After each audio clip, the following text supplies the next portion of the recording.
ایک صحابی ہیں حضرت حاتم بن ابی بلتا رضی اللہ، اسلم یہ جمنی ہے، یہ جب اسلام لائے بما اہل خانہ مکہ مکرمہ میں مقیم ہو گئے۔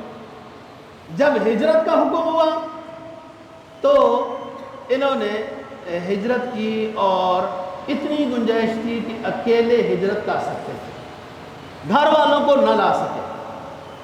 انہوں نے ایک خط لکھا اور وہ خط دیا اس خاتون سارہ کو، خط لے کے وہ چلی گئی۔ انہوں نے لکھا کہ یہ مشرکین مکہ کو سردار کو خط دے دیں۔ آپ صلی اللہ علیہ وسلم پر وحی آ گئی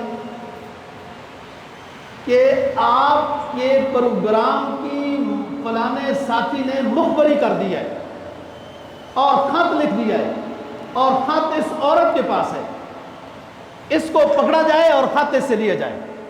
وہ خود تو نہیں جانتی تھی خط۔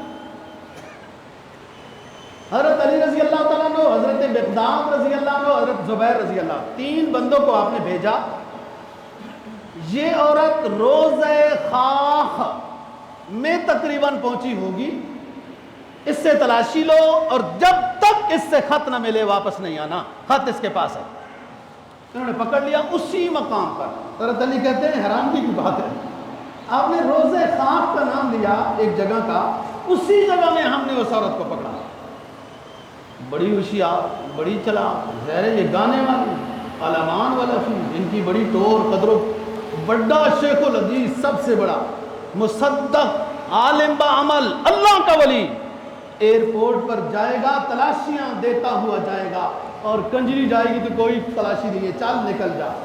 اسلامی جمہوریہ پاکستان، جی وہ بڑی چلاک، ہوشیار، بڑی چلاک، وہ تلاشی ہو گئی، خط نہ نکلا، مشورہ کرنے لگ گئے۔ مشورہ ہوا کہ ہمارے پیغمبر کی بات تو غلط نہیں ہو سکتی، یہ عورت غلط ہے۔ حضرت علی رضی اللہ تعالیٰ عنہ نے روب سے بات کہی، ہم ہر چیز کی تلاشی لیں گے اور آپ کی پھر کوئی عزت نہیں رہے گی، ہر حال میں خط ہمیں خود بخود حوالے کر دو۔ ڈر گئی۔ مجاہد کا ایک ہی جملہ ہوتا ہے، وہ اپنے بالوں کی مینڈیوں میں خط چھپایا ہوا تھا، خط دے دیا، خط واپس آ گیا۔ آپ صلی اللہ علیہ وسلم نے حاتم بن ابی بلتا کو بنا لیا اور چند صحابہ بھی بیٹھے۔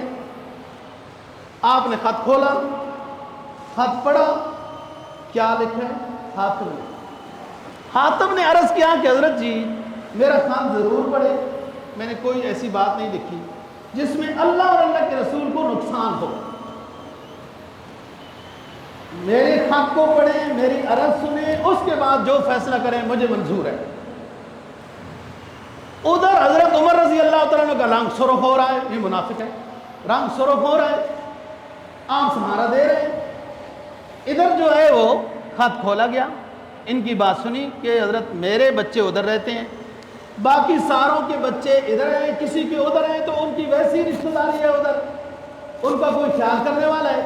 میں نے کہا آپ تو ویسے ہی فاتح ہیں، کامیاب ہی ہوں گے، ہمارے خط سے کیا پتہ مشرکین نے مکہ کے ظلم سے میرے بچے بچ جائیں، بس یہ میرا مقصد تھا، باقی جو آپ کی مرضی ہے۔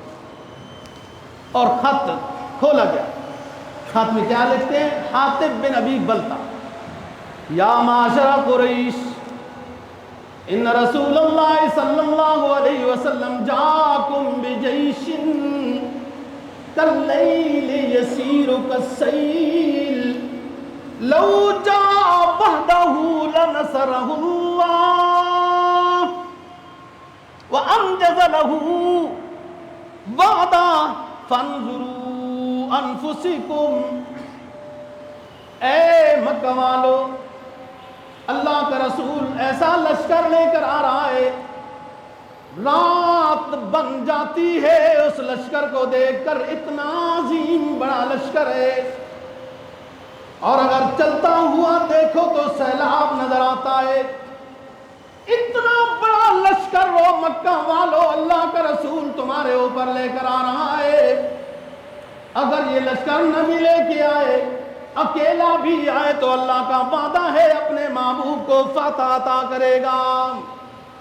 لیکن فانظروا لانفسکم، اپنے بارے میں اور غور و فکر کر لو. یہ اس کا خط ہے. حضرت عمر رضی اللہ تعالیٰ عنہ عرض کرنے لگے اللہ کے رسول مجھے اجازت دیجیے، یہ منافق ہے، اس نے کیوں ایسی بات کی ہے، مخبری کر دی ہے. آپ صلی اللہ علیہ وسلم نے حضرت عمر کو، جو میں نے خطبے میں حدیث پڑھی، بخاری کی حدیث ہے، آپ نے فرمایا انہو شہیدہ حاتب ابن ابی بلتا بدرن وما یدریک یا عمر لعل اللہ اطلع علی اہل بدر اعملوا ما شئتم قد غفرت لکم. اے عمر، اپنے غصے کو صبر میں بدل دو.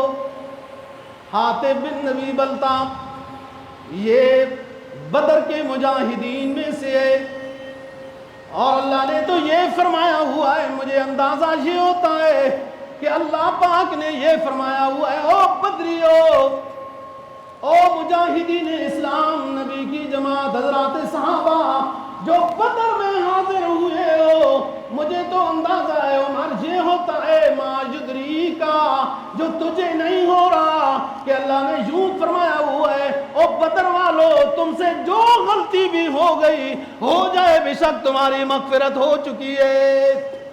تم نے دیکھا نہیں ہے اللہ پاک نے بدر والوں کے لیے علیحدہ اعلان کر رکھے ہیں. یہ نبی کی پوری جماعت مبارک، ان میں سے بدر والے زیادہ مبارک، صلح حدیبیہ والے زیادہ مبارک، عشرہ مبشرہ زیادہ مبارک، خلفائے راشدین پھر زیادہ مبارک، آل بیت زیادہ مبارک.